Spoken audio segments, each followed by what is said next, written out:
Bom dia, discípulos de Jesus, preparados para mais um encontro com o Mestre. Estou entrando aqui na sala com o pessoal do Meet e já iniciaremos. Bom dia, queridos, tudo bem? Preparados para mais um encontro com o Mestre? Quem vai orar para nós darmos início ao nosso estudo de hoje?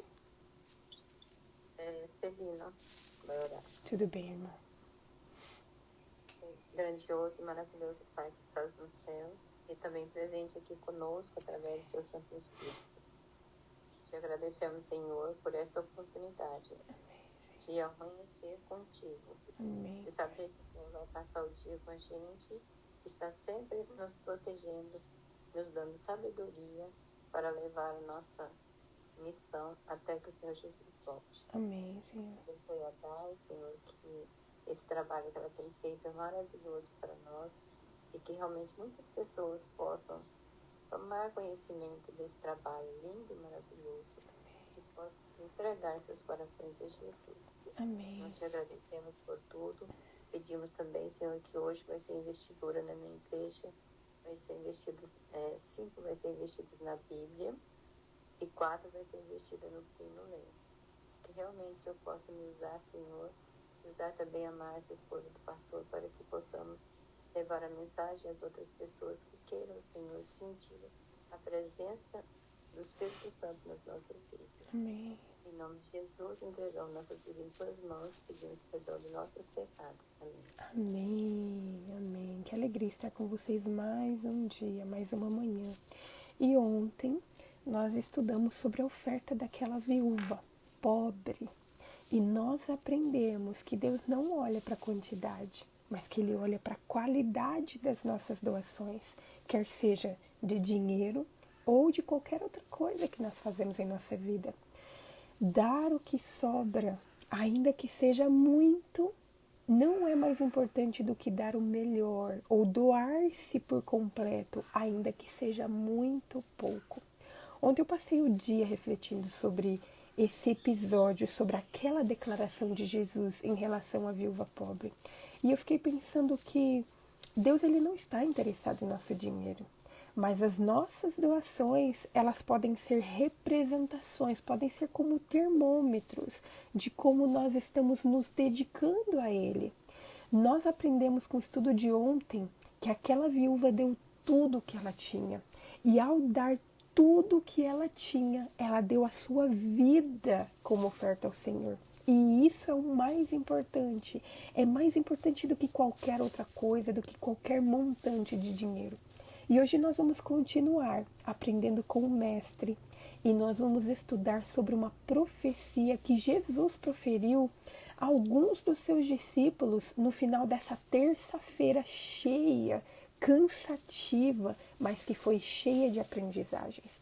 E hoje eu quero convidar vocês a lermos os 3 versículos bíblicos dos livros sinóticos sobre esse tema. E nós vamos começar no livro de Mateus, capítulo 24. Convido vocês a abrirem. Mateus, capítulo 24, nós vamos ler o versículo 1 e 2. Mateus 24, versículo 1 e 2 diz o seguinte: Jesus saiu do templo e, enquanto caminhava, os seus discípulos se aproximaram para lhe mostrar as construções do templo. Ele, porém, lhes disse: Vocês estão vendo todas essas coisas? Em verdade lhes digo que não ficará aqui pedra sobre pedra que não seja derribada.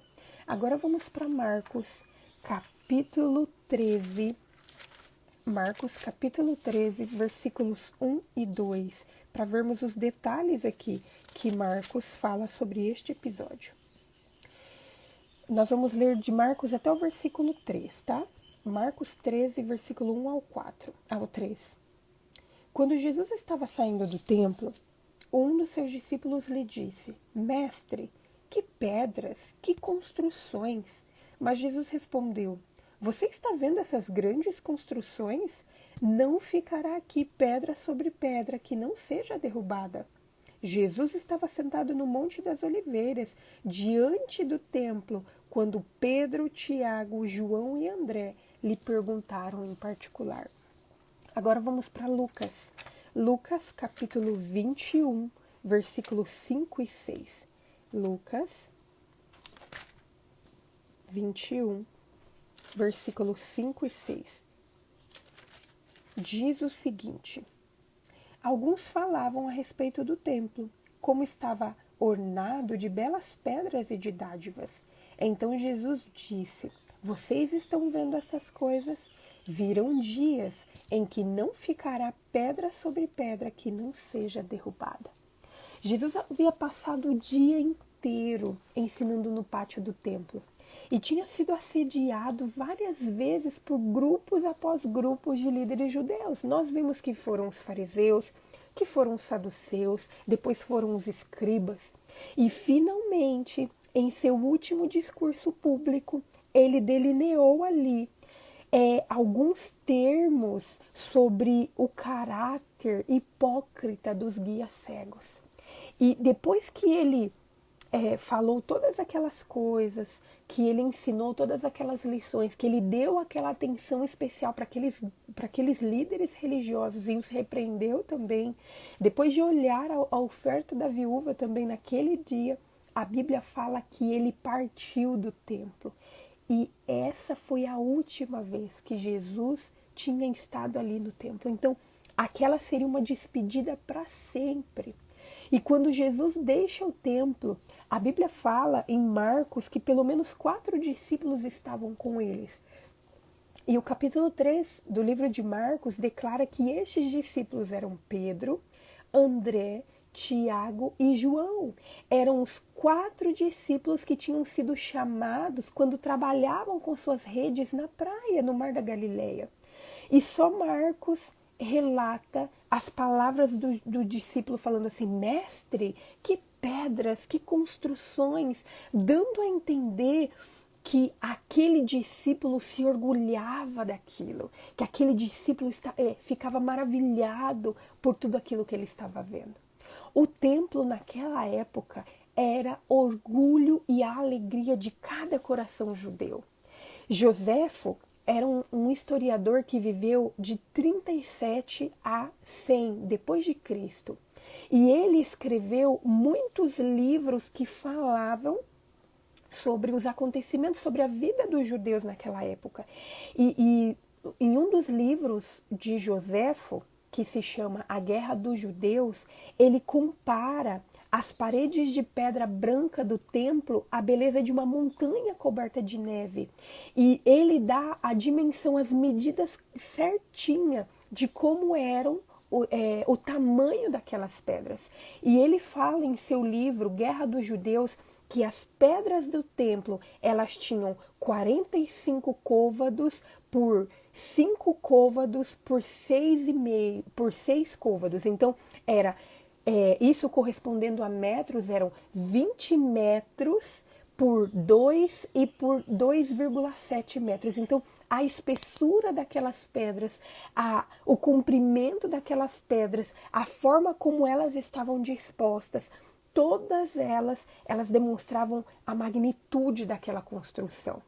O templo, naquela ocasião, ele estava em processo de construção, já tinha 50 anos. O templo havia sido construído antes de Jesus nascer, e quando Jesus morreu, ele ainda não havia sido terminado. Joséfo conta, e a história conta, que a obra do templo, a construção de todo o complexo de pátios, de edifícios, ela foi concluída apenas no ano de 63 depois de Cristo. Só que sabe o mais curioso? Que está totalmente relacionado com a profecia que nós estamos estudando hoje. O mais curioso de tudo é que o templo ele terminou de ser construído em 63 depois de Cristo e ele foi totalmente destruído pelo exército de Tito exatamente 7 anos depois. O templo de Jerusalém foi destruído no ano 70 depois de Cristo. Só que o texto aqui ele relata que aqueles discípulos eles estavam maravilhados com aquela magnífica construção, porque era algo grandioso, era algo totalmente extraordinário para aquela época. Só que, ao mesmo tempo que eles chamam a atenção de Jesus para a grandiosidade daquela construção, esperando talvez escutar dos lábios de Jesus uma contrapartida de admiração, de elogios para aquela construção, a Bíblia fala que eles se depararam com uma declaração inimaginável para aquela época, porque Jesus, o relato fala que Jesus ele chama a atenção dos discípulos para os discípulos olharem aquela construção, e ele fala assim: vocês estão vendo esta grande construção? Então todos os discípulos estão olhando para aquela construção, e quando eles estão admirando aquela construção, Jesus declara: não ficará pedra sobre pedra. Jesus estava se referindo ao que iria acontecer no futuro, no ano 70 depois de Cristo. Só que quando ele fala para os seus discípulos, ele não fala a data, ele não fala detalhes, ele não fala para os discípulos como que aquilo iria acontecer e nem quem faria aquilo. Mas o mais importante é que ele revelou que iria acontecer. E o que Jesus predisse realmente aconteceu. Como nós vimos, e eu já citei para vocês, Flávio Joséfo, ele era um historiador, um importante historiador dessa época. E ele nasceu em 37 depois de Cristo, depois que Cristo morreu, e ele viveu até 100 depois de Cristo. E ele escreveu a história dos judeus e relata um pouco sobre a vida de Jesus, mesmo que Jesus ainda não estivesse mais vivo. E esse historiador descreveu de forma vívida a destruição do templo, porque ele viveu naquele tempo. E ele fala também em seu livro, A Guerra dos Judeus, que descreve essa destruição do templo. Ele fala que Tito, que foi ali quem invadiu Jerusalém, que ele tentou fazer de tudo para salvar aquela magnífica construção, porque era algo muito grandioso. Só que todos os seus esforços não foram suficientes para aquilo.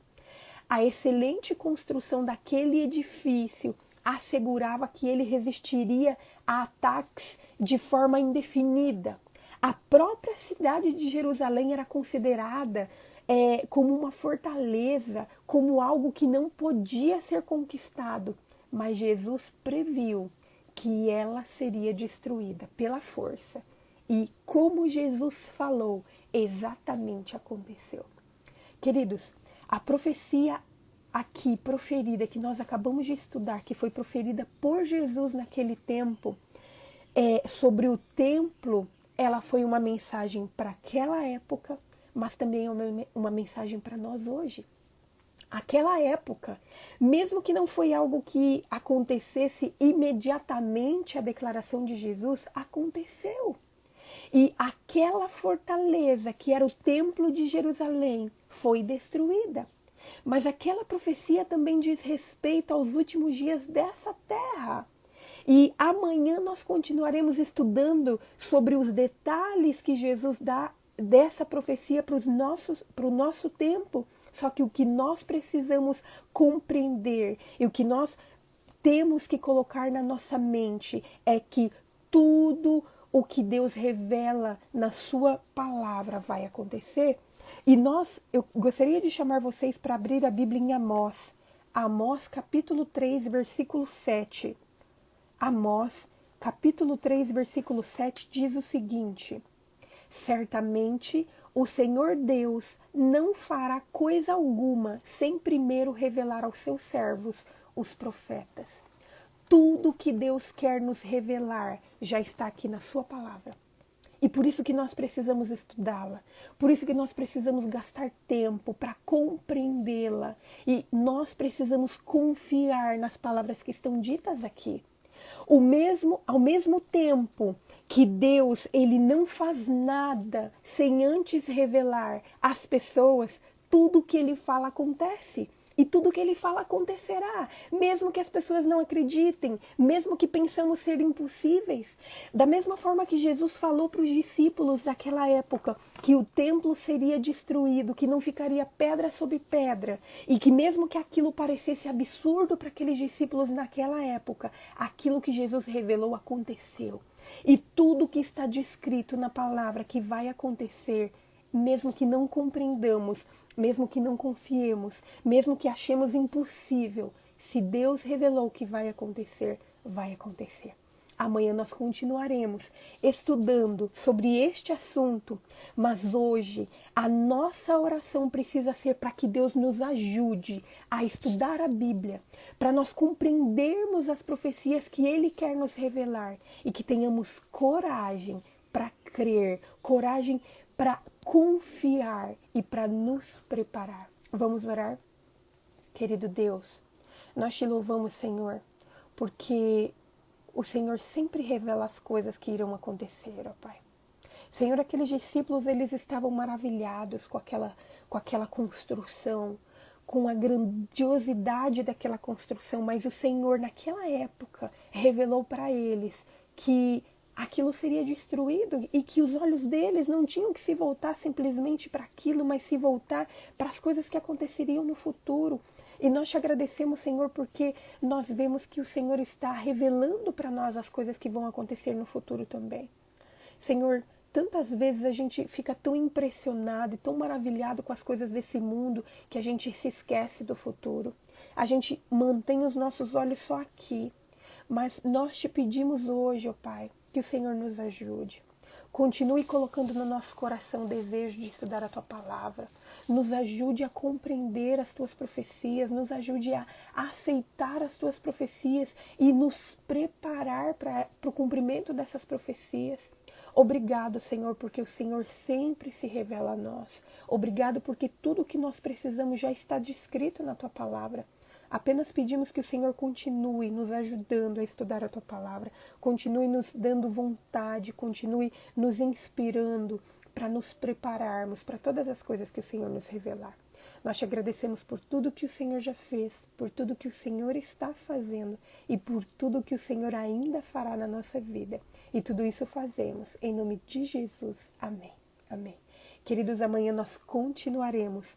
Amanhã nós estudaremos sobre o princípio das dores, que está relatado em Marcos capítulo 13, versículos 3 a 13, e também em Mateus capítulo 24, versículos 3 a 14. Que Deus abençoe a todos, que dê um ótimo sábado e que nós continuemos nos enchendo da palavra de Deus para sermos cheios do Espírito Santo. Até amanhã. Que Deus abençoe a todos. Tchau, tchau.